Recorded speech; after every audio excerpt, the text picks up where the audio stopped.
yeah, this is like the best thing ever. I'm gonna do this forever. Like, this is the best thing for my hair. And that's truly how I felt at the time.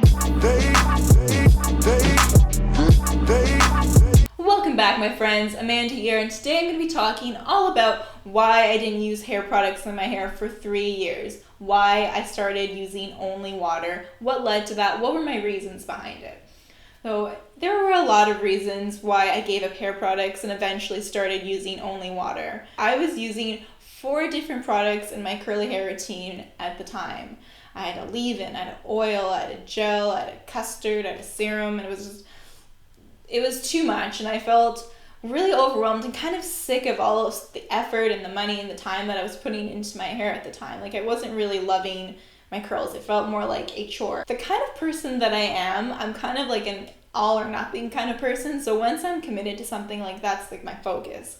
So my focus was actually starting to change from my hair, which I put a lot of effort into, and I was more so focused on my diet and eating healthy. So when I was really focused on my diet at the time, I kind of didn't really want to deal with my hair anymore. So I actually gave all of my hair products to my younger sister, and I said, you know what, I don't want these anymore. I want to stop using hair products altogether. I want to use more natural solutions, and that's when I switched to just washing my hair with apple cider vinegar and baking soda. I didn't necessarily think I was going to completely transition to just using water, but that just kind of eventually ended up happening. So I used apple cider vinegar and baking soda for a while. I eventually just gave it up because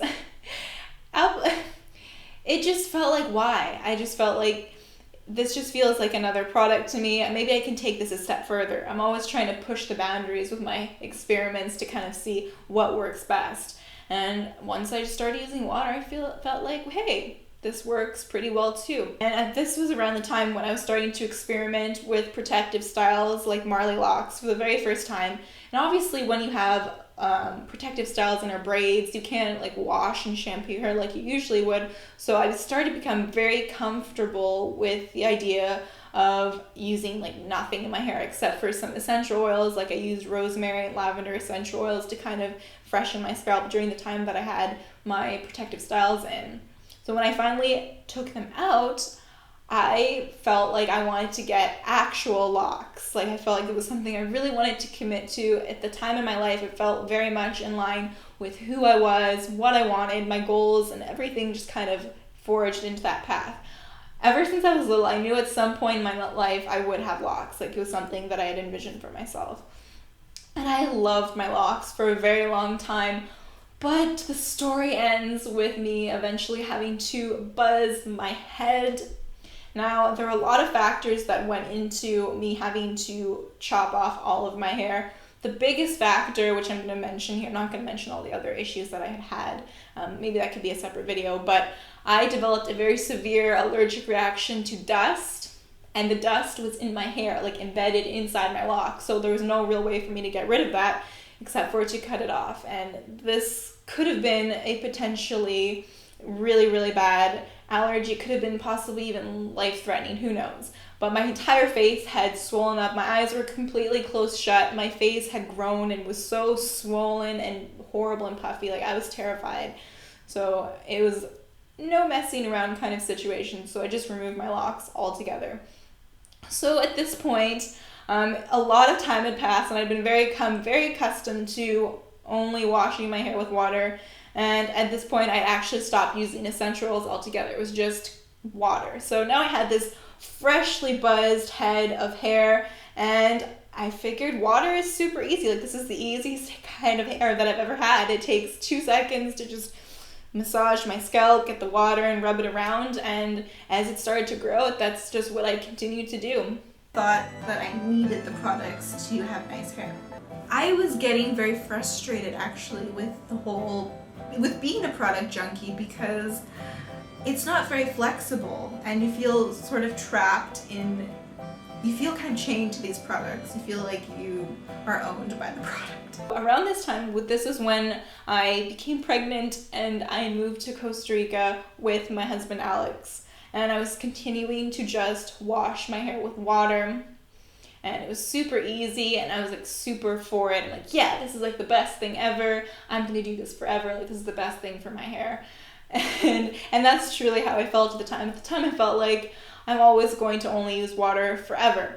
And it did look pretty good. Like, you'd have no idea that I didn't have any hair products in my hair because I had grown it out from nothing with only using water. So all of the natural oils had completely coated my hair. It wasn't dry. It actually smelled really, really good because of my diet at the time. I had been eating such a simple diet, like hardly any spices, no garlic, no onion, none of the things that contain a lot of sulfur that kind of make you, smell a little ripe. The reason why like we wear deodorant and like have to shower a lot is because a lot of these odors are kind of coming out of our skin. So I didn't really have an issue with that. So I could like truly smell like my natural smell, if you want to call it that. It was just my natural smell. It actually kind of smelled like it's really sweet, like almost like strawberries. It was really, really interesting. I'm really glad that I got to experience that, because how many of us get to just see what like our actual scent is like, because we put so many products and perfumes and all kinds of things on our bodies, so who knows like what our actual base scent is. So it was cool to get to experience that. So fast forward again, leaving Costa Rica. I left Costa Rica feeling like, you know what, I think I want to give hair products a chance again. I had a lot more hair. A lot of my buzz cut had grown out. It was grown up to maybe about like my jaw, maybe a little bit longer than that. And I really wanted to find hair products that were light, have a more simplified curly hair routine, so I didn't feel burnt out like I had previously in the past. I like having such a lightness in my hair, and I've seen what DevaCurl had done for other people, and I thought, that's actually pretty similar to like what my hair looks like using only water, but like even better. So that is when that video was born, of me showing you guys my original curly hair routine with water versus using DevaCurl for the first time. Something I also wanted to mention, that hair products may seem like a big investment. Some of them are really expensive. Even DevaCurl can be quite expensive.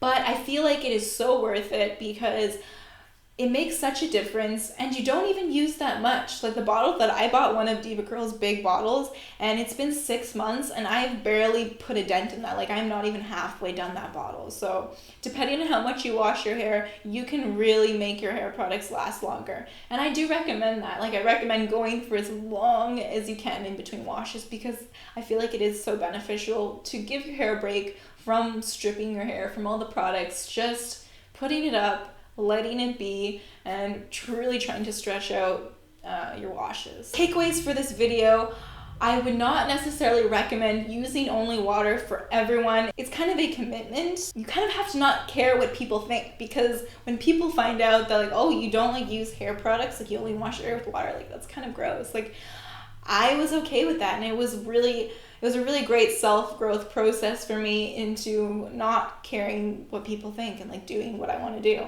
So I'm really glad that I had that experience. So it has been 6 months since I've been using DevaCurl, and I love it. Like it was an amazing choice. I'm so glad that I decided to try something new. I'm always changing, evolving, mixing things up. I'm never trying to be stuck doing the same thing, because we can always find something better. We're always changing, we're always growing, and I'm always okay with trying something new. And this is kind of like what this channel is about for me. Just trying to find what's best for my hair and sharing that journey with you guys and bringing you along for that journey. So if you've made it this far into the video, you know so much more about me, and I definitely want to make more videos talking about my hair journey, because it is a long journey, my friends. I'm talking like 10 years in the making of my mistakes, my trials, my errors. This is only a very small fraction of that journey. So if you wanted to have that video, let me know in the comments below. I want to know what you guys think. Would you ever try not using products? Would you ever just go water-free? Or would you say, no, I love my hair products? Let me know in the comments below. Thank you so much for watching. If you haven't already, please hit the subscribe button. I make videos every Saturday and Thursday with different curly hair experiments and just talking about all things hair. So I will see you in the next video. Love you so much. Bye. Yeah.